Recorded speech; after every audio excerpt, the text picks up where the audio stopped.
Yo, yo, yo. What up, y'all?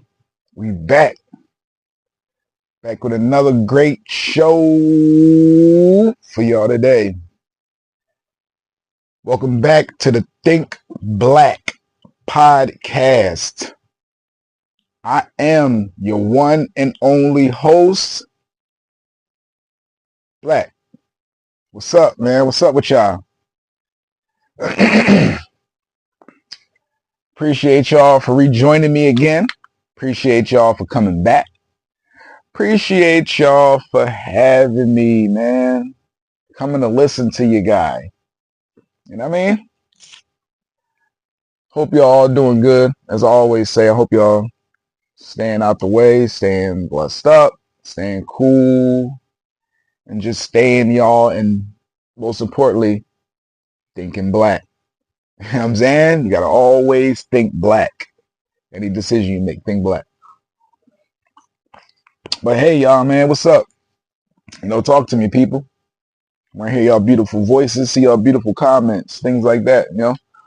How y'all? What's up with y'all? How y'all doing? How you feeling? How's your kids? How's your house? How's your health? How's your mental health? How's your physical health? How you doing? But look, we're going to get into something today, man. It just popped in my head, and I'm just like, I got a lot of stuff going on in my head. So I just like, I'm going to use the expression, it's like fishing in the dark when I grab ideas. And what I say is like, my mind is like a whole sea of ideas. And all I do is just reach in there and grab one. And that's what I'm on, because I got so much stuff going on in my brains, man. If I could just turn it off for a minute, even when I'm sleeping, I don't even get no sleep like that. I probably get like 3 or 4 hours sleep because I just can't stop thinking, man. I can't stop. I can't stop thinking. There's so much stuff going on that I feel I could be doing better at and helping out with in this planet that we on, that I cannot get no rest. I don't know, but I'll figure it out later on. But anyway, what I grabbed out the memory pool today, man, I want to talk a little bit about man and woman, and more so importantly, relationships. Um, and we're gonna talk about relationships without kids. We'll wait for another time for us to talk about relationship with kids. But right now, we're gonna talk about just man and woman. Uh, my take on the man and woman thing now in 2025. I love it. I love that people still want love. I love that. What I believe now, though, is a lot of people want love for the wrong reasons. People want love not knowing how to love. And people want love for company.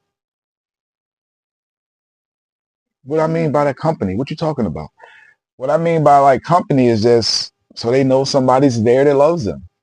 Whether it's good or bad. You know what I mean? They just happy that someone's there that they feel loves them, which can be harmful and helpful in certain ways. It's all about you as the person, and how about you, and it's all about how you, transmit all that and how you play all that out. But excuse me, if y'all hear me take a little quick break, it's just I'm sipping some water. Um, but as I've always said, and I always believed, and I know that, just like the world we in, man, everybody gonna have their own opinions, everybody gonna have their own outlooks on everything. Because we all might be in the same building, but we might be looking at all our different windows. Um, I strongly believe that you, I'm gonna say can't. You know what? I'm gonna stand on this. I'm gonna stand on this business. You cannot have a successful relationship or a successful any type of ship if, for one, you're going in there with the wrong reasons, going there for the wrong reasons, with the intent on the wrong reasons, and also you can't go into a situation already damaged, whether it's from your past relationship. If you were damaged, I'm sorry, if you were damaged verbally, physically, emotionally, psychologically, whatever kind of way that you were abused, that you didn't try to fix yourself from in some way. Like I'm not saying if you were in an abusive relationship, it's easy to just bounce back with the next person, and if they raise their hand the wrong way or raise their voice the wrong way, you don't get that memory back of the previous situation you were in. I'm not saying that at all. But what I'm saying is if you came out of a like damaged situation, try, and I'm gonna use the word try very strongly. Try to the best of your ability to try to kind of put your own bandage on. You know what I mean? And I'm gonna explain that more when I say your own bandage. When I mean your own bandage, is mean like you put some self-care into yourself. And I'm not talking about the physical cosmetics part of it. I mean like actually taking time to sit down and think from that past situation you were in, not actually saying what you did wrong, even though you still have to take partial blame because you actually sat through this situation all this time. And I'm sure in anybody's life, like any situation, there's always opportunities where you can walk out of that door, whether it's metaphorically or actually walking out of the door. But there's always opportunities to walk out of the door. When life, believe this or not, right? I don't know if everybody out there, if you're spiritual, I don't know if you're into the universe, I don't know if you're into, ancient knowledge and education. I don't know what you're into, but at the end of the day, everybody on this planet that's able to make their own independent decision in any situation, there's always a certain time in whatever situation you're in, whether it's good or bad. It's going to be always, it's going to come plenty of times. It's going to be different opportunities for you to either stay in the room that you're in or walk out of the door. There's going to be plenty, whether it's from any type of argument that y'all had, any type of whatever, any type of disagreement. I'm going to just bubble it as that. Any type of disagreement. From that disagreement, that outcome of how you felt after that disagreement, and from what that person said to you, that right there is a door. After every situation like that, there's a door. There's an invisible door that appears in your mind. And that invisible door is your opportunity to say, well, okay, this person here did this to me. Here's what I took from that. Do I continue on? That's that invisible door that I mean. And if you choose at that moment, when you see that door and you know what that door is, we're not unconscious to ourselves that much and unattached to ourselves to not know what that door is. Y'all know what I mean when I say that door. And let's just say, I'm going to just throw it out there for the people in the back that didn't hear me. The door that I'm speaking about, as the door, I mean, let's just say, and I'm not condoning this in no kind of way. Let's just say you're in a relationship with somebody, whether it's a man or a woman, and either one puts their hands on you physically to harm you, right? And this is that invisible door that I'm talking about. So now, once that person strikes you, pow, hits you, that invisible door creates itself in your mind. That invisible door now is, am I going to stay in this room with this person that could potentially hit me from time to time? Or am I going to walk out of this door where I know it's safe? I can close the door behind me. I can lock it. And I do not have to worry about this person getting in here. That's the invisible door that I'm talking about, that we all have, And we have to learn to use that invisible door, because we get ourselves wrapped up in situations that we put ourselves in, knowing that it's not good for us, knowing that the feeling is not good. knowing that it's not even real anymore, but we choose to stick there because it's comfortable. And now let's look at now you taking that abuse that you had to suffer or whatever, or whether if you were the one giving out the abuse, whatever the situation, because could be the abuser. You know what I mean? And people are running away from you. But either way, if you're the one that's hurt in the situation and you're going into it with a new person, another person that you're really liking, this is what I mean when I say try to like give yourself a bandage. Try to understand how did you get to that point with that last person while you didn't walk out that door.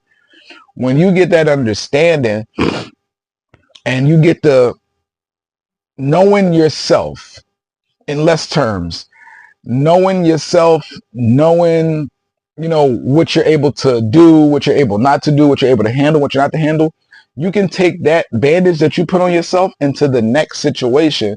So you're not hurting the next person that you're getting involved with.